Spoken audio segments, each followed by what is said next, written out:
The last ship in her formation went dark, and the Hive commander did not blink. Her claws stayed still above the console while the numbers under them kept sliding down anyway. 11 had become 6, 6 had become 1. She watched the human ships hold their line above the colony, and not one of them moved to chase the retreat. A lieutenant asked what the humans were doing. She did not answer him. The flagship above the colony had not shifted position in over an hour. It was not leaving. It was not pursuing. It sat there the way a wall sits, finished with an argument nobody else was still having. No warning shot. No victory signal. No sound at all from a fleet that had just won. She had run the odds before the first shot fired. 89-1 in her favor. The math had not been wrong. The ships had done exactly what the math said they would do. It was the humans who had refused to follow the math at all. I wish I could tell you the numbers were wrong. They weren't. It was everything else she'd gotten wrong. 3 months earlier, in a chamber carved from the heart of an asteroid, Ambassador S.O.S had run out of ways to ask nicely. She stood on the petitioner's platform, a smooth riverstone turning over and over in her palm. Her voice held steady. Her hands did not. Above her, the chamber rose 300 meters into shadow, its walls glowing faint and pale with fungus older than her own species' written language. The air smelled of ozone and old ambition, the smell of a room where decisions had been made for 4,000 years and none of them undone. 42,000 of my people are on that colony, S.O.S said. The swarm will reach them in 3 days. Counselor Vexaran did not stand to answer her. He never needed to. 7 feet of bronze-toned skin, robes weighted with 312 electoral medals, eyes that had watched 4,000 votes go his way. He folded his 6 fingers together and let the silence do the work before he spoke. The Veth colony is outside any defense obligation held by this council, he said. Sympathy is not strategy, Ambassador. We do not spend fleets on outcomes we have already calculated. The vote came fast. The way votes always came when Vexaran had already decided them a day before the session opened. The council voted 312 to 14. The Veth were denied. They had 68 hours left. S.O.S did not weep. She had stopped expecting tears to do anything useful years ago. She turned the stone over once more and walked back down the aisle, past the high tiers of delegates who would not meet her eyes. Only one did. Elder Talvani sat where she always sat, in the highest row, a small, fragile shape barely visible against the glow of the walls. 300 years she had watched this chamber, 300 years of being the vote nobody counted. She said nothing as S.O.S passed, but her hand moved to the satchel at her side, where 47 handwritten pages waited, and she did not open it. Not yet. 9 minutes after the vote closed, on a station hidden behind the long, cold shadow of Jupiter, a distress call started blinking on a board no one outside a small room was meant to see. Commander Lena Park caught it first. She read it twice, in 2 different council-registered languages, both times with the same small crease between her eyebrows that 15 years of habit had never trained away. She did not reach for the comm. She reached for a drawer instead and pulled out a scroll of old yellowed paper, the kind no alien government had used in 1,000 years. Admiral, she said, the Veth call just came in. It's accord eligible. Admiral Karina Chen was already awake when the message crossed her desk, a mug of black coffee going cold at her elbow, chipped along the rim, the faded lettering on its side reading World's Okiest Admiral. Her husband had given it to her 19 years ago as a joke that had outlived him by 12. She did not look at it. She looked at the scroll park set down in front of her. 200 years old. Signed by Earth and 7 small species nobody in the galaxy had bothered to remember the names of. The paper had yellowed at the edges. She had unfolded it so many times over the years that the creases had gone soft, more fabric than paper now, a document built to be touched rather than filed. The caretaker accord, Chen said, not a question. Mutual defense, Park said. Activates when no one else will intervene. It's never once been used. Down in his cockpit 3 decks below, Lieutenant Marcus Webb was eating cereal out of a ration pouch, cinnamon gum stuck to the dash where he always kept a spare piece, the whole cabin smelling like engine grease, an old habit. Chief Petty Officer James Hollis sat 2 rooms over with a crayon drawing taped to his console. A spaceship badly drawn, 4 years old in the making. The words "Grandpa" is a hero scrawled beneath it in a child's careful hand. Captain Elias Voss kept a photo folded in his jacket pocket that he had not looked at yet today, though his fingers found the edge of it without meaning to. None of them knew yet what Chen was about to do. She read the scroll one more time. 68 hours. 42,000 people. A treaty nobody had used because nobody had believed it would ever need using. Activate it, Chen said. Park's pen stopped moving. Ma'am, that treaty hasn't been touched in 2 centuries. If we commit ships under it, then it stops being ceremonial, Chen said. Get me the 6 other signatories. Tell them the Veth colony is why we signed. She picked up the mug at last and drank the coffee cold, the way she always did when there wasn't time left to make more. 3 months later, in the silence after a battle no one had broadcast, Elder Talvani would open her satchel and add one more page to the 47 already there, but that was still ahead of her. For now, on a hidden station behind a shadowed planet, an old scroll sat open on a war table, and somewhere out past the dark, a colony that the galaxy had already written off kept counting down the hours it did not know it might not need. Chen's order rippled outward through 6 other systems before the coffee in her mug had time to go warm again. Captain Voss took the call in the corridor outside his quarters, the folded photo of his daughter still in his jacket pocket, untouched. He looked at it now, smiled at it, the way he always did before an engagement, then put it away and did not take it out again. Fleet assembly, Chen said over the comm. 4 hours. Every signatory ship that can make the jump makes it. Hollis was already elbow-deep in the relay console when the order came through, muttering to a piece of salvaged hardware like it owed him money. He'd built the signal relay system out of scrap from 3 different decommissioned freighters, and it worked mostly in the way that things built by someone who understood them worked better than things built by committee. She's giving the order, he said to no one. To the crayon spaceship taped above the console, to the grandson who'd drawn it. Kid, your grandpa's about to find out if this thing actually holds.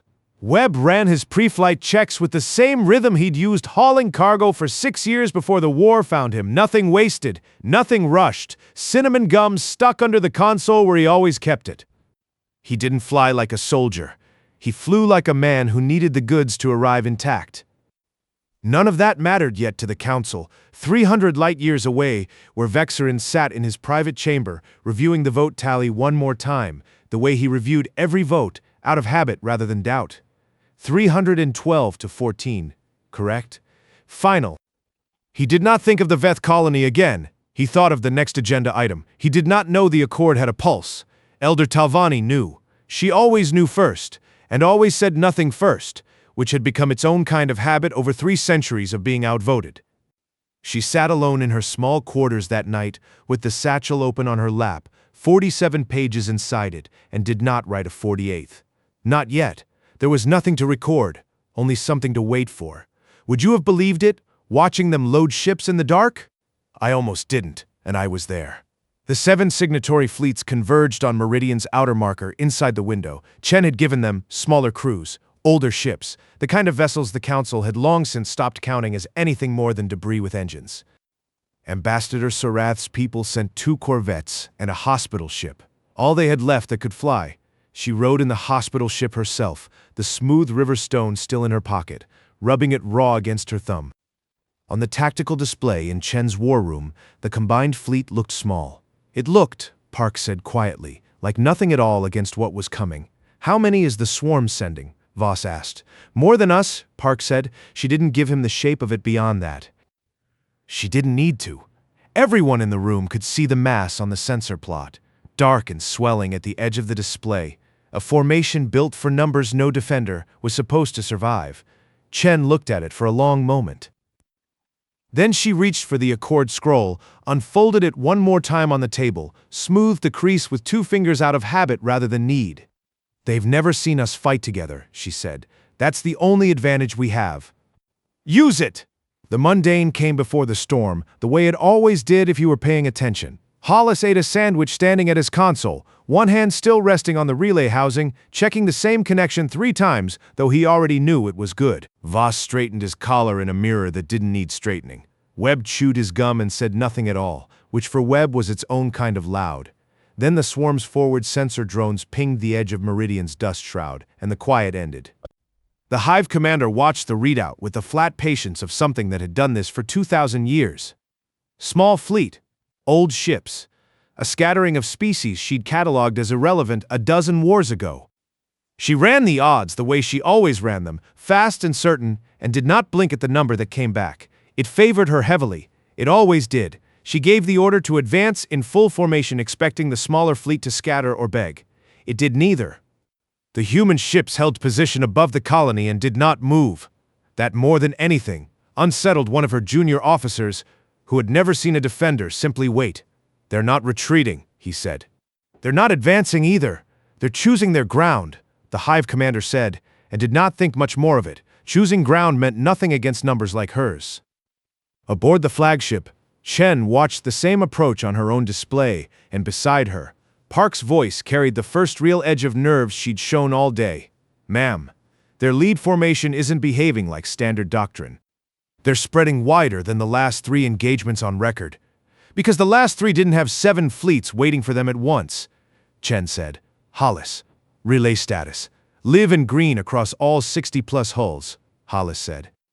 "Every ship seeing what every other ship sees. First time in history, probably, that this many species have shared a single tactical picture." Voss's voice cut in from the fighter deck. "Tight and ready. Wings are launched." Webb's on point. In his cockpit, Webb watched the dark mass fill more and more of his forward display, and for the first time all day, he stopped chewing his gum. He didn't reach for the photo he didn't carry, or the mug he didn't own. He just flew the way he always flew, precise, unhurried, like there was still something fragile riding behind him that needed to arrive whole. "Confirm engagement window," Chen said. 90 seconds, Park answered. Chen picked up the Accord scroll one last time before the display swallowed her attention completely, folded it along its softened creases, and set it down where she could see it without looking away from the battle. "Signal the fleet," she said. "Hold the line."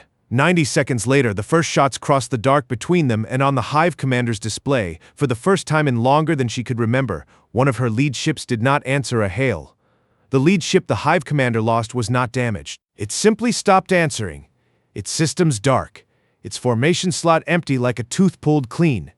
She ordered a second ship to close the gap. It went dark 30 seconds later. "Report," she snapped. "No visible weapons fire on either vessel," her officer said. Just silence. It was Hollis's mines, seated weeks ago in the exact sequence Chen had ordered, waiting in a pattern no swarm sensor had been built to read. Chen watched the first wave collapse into that trap from her war room. 4 ships lost before the swarm even understood they were in a minefield instead of open space. "Hold the line," Chen said again, quieter this time because the line was holding. "You'll want to hear how the second wave went. I'll be honest, it isn't the wave anyone expected. The swarm's second wave came faster and wider than the first, correcting for a threat the Hive commander still didn't fully understand. This time the human formation moved, not retreating, not advancing, but shifting as one, all 69 ships turning together like a single hand closing. That was Hollis's relay system, doing exactly what he'd built it to do. Every ship saw what every other ship saw. A Veth corvette flagged a flanking run half a second before Chen's own sensors caught it, and the whole formation answered before the flank ever landed. "Their coordination is too clean," the Hive commander's officer said. "It's like one mind. It's 7 fleets who trained for this," Park said, watching the same exchange from the other side. 3 decades of drills nobody in the galaxy ever noticed. The Hive commander recalculated for the first time in longer than she could remember. The number that came back was worse than the first. She recalculated again anyway, because the alternative was accepting that the math itself had been wrong from the start, and 2,000 years of victories did not make room for that thought easily. She ordered the third wave in early, before her formation had finished regrouping. It was the kind of order made by someone who no longer trusted the pause between decisions. Aboard the flagship, Voss's voice came through tight. "Ma'am, she's throwing everything at once." "This is going to get close, then we break their center," Chen said. "Webb, you're up." Webb didn't answer with words. He answered by putting his fighter through the gap Park had flagged, precise and unhurried. The way he'd always flown, like there was still something fragile behind him that had to arrive whole. Behind him came the rest of the wing, and behind them the relay-fed targeting data that turned 69 scattered guns into one. For a moment, on both sides no one spoke. There was only the wave hitting and breaking, the count of ships sliding in a direction the Hive commander had never once seen it slide. Then in the middle of it, Ambassador S.O.S' voice came through on an open channel nobody had asked her to use. She wasn't a soldier. She hadn't fought in this war, but her hospital ship sat directly behind the human line, and when a wounded Veth corvette peeled off toward her instead of retreating to safety, she keyed the comm herself. "This is Ambassador S.O.S," she said, voice steadier than her hands had ever managed in the council chamber. "We are not abandoning that ship. Cover it." Chen didn't hesitate. "Voss, redirect 2 wings. It cost them." 2 Accord ships took damage covering the corvette that limped home. But the corvette came home, and somewhere behind the fighting, Sorath sat with the stone from her homeworld pressed hard into her palm and did not let go of it once. Hollis wiped sweat off his console with his sleeve and took a slow breath before he spoke again. The first still moment he'd allowed himself all engagement. He looked at the crayon spaceship taped above his display, said nothing to it this time, and went back to work. That was the mundane beat, small and easy to miss, right before the line nearly broke. Because the 4th wave was not like the others. The Hive commander threw the last of her reserve into it, a mass large enough that even the relay system's warning came late. For 6 seconds, 3 human ships lost their shared picture entirely, blind in the middle of the largest engagement any of them had ever flown. "Relays down on the Meridian sector," Hollis said, sharper now. "Working it. Fix it fast," Chen said, and for the first time all day, there was something in her voice that wasn't calm. It was Webb who held the gap in those 6 seconds, flying blind on instinct and old cargo hauler habit, keeping his wing tight enough that the swarm couldn't find the seam. 6 seconds. It felt longer to everyone watching than the entire battle before it. Then Hollis's voice came back, steady again. "Relays live. All ships, picture restored."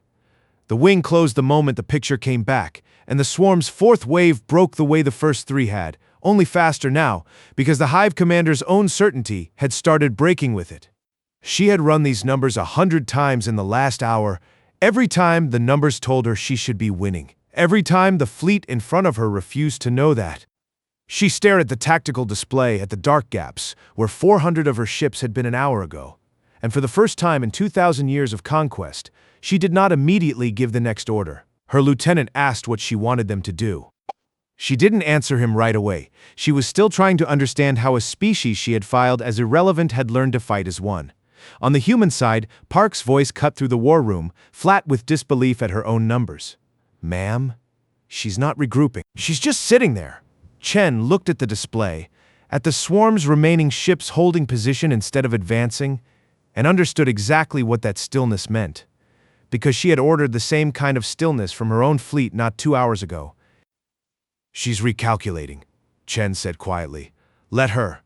Far above the battle on a data feed only she had access to, Elder Talvani watched the same tactical picture from her small quarters in the council archive. 3 centuries of patience finally paying out in real time. She reached for her satchel, and for the first time that day, she opened it. She did not write yet. She only looked at the 47 pages already there, waiting to see if there would be a 48th worth adding.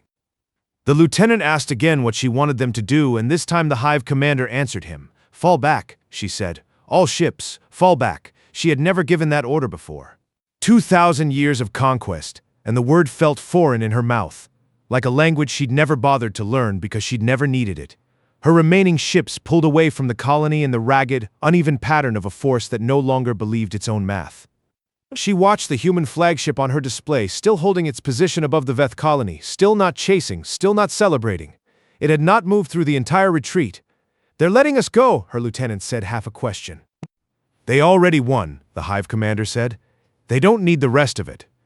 She stared at the gaps in her formation where 400 ships had been an hour ago, and she understood. Finally, what she had actually lost to. Not a fleet with better numbers. A handful of species she'd filed as irrelevant, who had spent 30 years learning to fight as if they shared one body. She had calculated everything except the possibility that the weak had been quietly practicing. On the Meridian flagship, Hollis leaned back from his console for the first time in hours and let out a breath he'd apparently been holding since the 6-second blackout. He looked at the crayon drawing taped above his display. "We held it, kid," he said. Quiet, just for himself. Chen watched the swarm's retreat complete, watched her own tactical display go still, and did not order pursuit. She had promised the Accord signatories a defense, not a slaughter. She reached for the scroll on the table beside her, the same yellowed paper, and did not unfold it this time. She only rested her hand on it. "Report losses," she said. Park's voice was steady, though her hands weren't quite. 14 Accord ships lost. All crew from the rest accounted for. 14. The same number that had voted to save the Veth colony in a chamber none of the dead had ever seen. Chen noticed it and said nothing about it out loud. She didn't need to. The part that still keeps me up at night? It's not the battle, it's what came after, when nobody was watching anymore. S.O.S. hospital ship reached the surface an hour later, descending through a sky still streaked with the smoke of a siege that had almost worked. She stepped out into the bunker first, before the medics, before the supply crews, and found her people waiting the way people wait when they've stopped believing help was coming and have to learn how to believe it again. 42,000 of them were still alive. She counted faces instead of numbers, the way she'd learned to over the years, a mother holding 2 children instead of 1. An old man who hadn't eaten in 2 days and still offered her his ration first. She took the stone from her pocket, the one she'd rubbed raw during the battle, and pressed it into the old man's hand instead of her own. Human ships came down behind her, not with demands, not with flags planted, only with crates of food and field medics who asked names before they asked anything else. Voss walked among them with the photo of his daughter back in his jacket pocket, finally looked at again on the flight down, tucked away before anyone could see him smiling at it. Webb sat in his cockpit afterward, engine cooling, and reached for a fresh stick of cinnamon gum from the same spot on the dash where he always kept one. He didn't say anything about the 6 seconds he'd flown blind. He didn't need to. Everyone who'd been on that channel had heard him hold the line without a picture to guide him. 300 light-years away, Counselor Vexerin watched the transmission alone in the same private chamber where he'd reviewed the vote tally 3 months before. 312 to 14, the numbers that had cost 14 ships to correct. He had been certain of that vote the way he'd been certain of every vote in 18 centuries. He sat with that certainty now and found, for the first time since anyone could remember, that it did not hold its shape. He did not call for a new vote. He did not issue a statement. He simply watched the footage of the human flagship standing motionless above a colony it had no obligation by his own council's math to save, and said nothing to the empty room. Elder Talvani did not watch the footage. She had watched enough for one lifetime. She sat instead with her satchel open on her lap, 47 pages resting there, 3 centuries of a voice no one had counted. She picked up her pen and wrote, in the same careful hand she'd used for every page before it. They kept a promise no one made them keep. 48 pages now. She closed the satchel and did not open it again that night. Back on Meridian Station, Chen sat alone in the war room after the others had gone, the mug at her elbow finally refilled, still chipped, still faded, still hers. She unfolded the Accord scroll one last time, smoothed the same soft crease with 2 fingers, and read the 47 signatures at the bottom, names from 7 small species the galaxy had spent 2 centuries pretending didn't matter. The paper was the same yellowed paper. The same 47 signatures, but there was something different in the way she looked at them now. Not ceremonial anymore, not a document filed away and forgotten, but proof, finally used, of a promise that had waited 200 years to matter. She recorded a single transmission before she folded the scroll away for what she suspected would be the last time it stayed folded that long. "We are not civilized by their measure," she said, "but we keep our word." She did not send it to the council. Then she set the scroll down on the table in the same spot it had rested since the war began, and turned off the lights in the war room, leaving the yellowed paper alone in the dark with its 47 names and the space at the bottom where an 8th signature might, someday. She sent it to the 7 signatory worlds, to the 70 ships that had come when no one else would, to a colony that had counted down 68 hours and reached the end of them still breathing. Be added.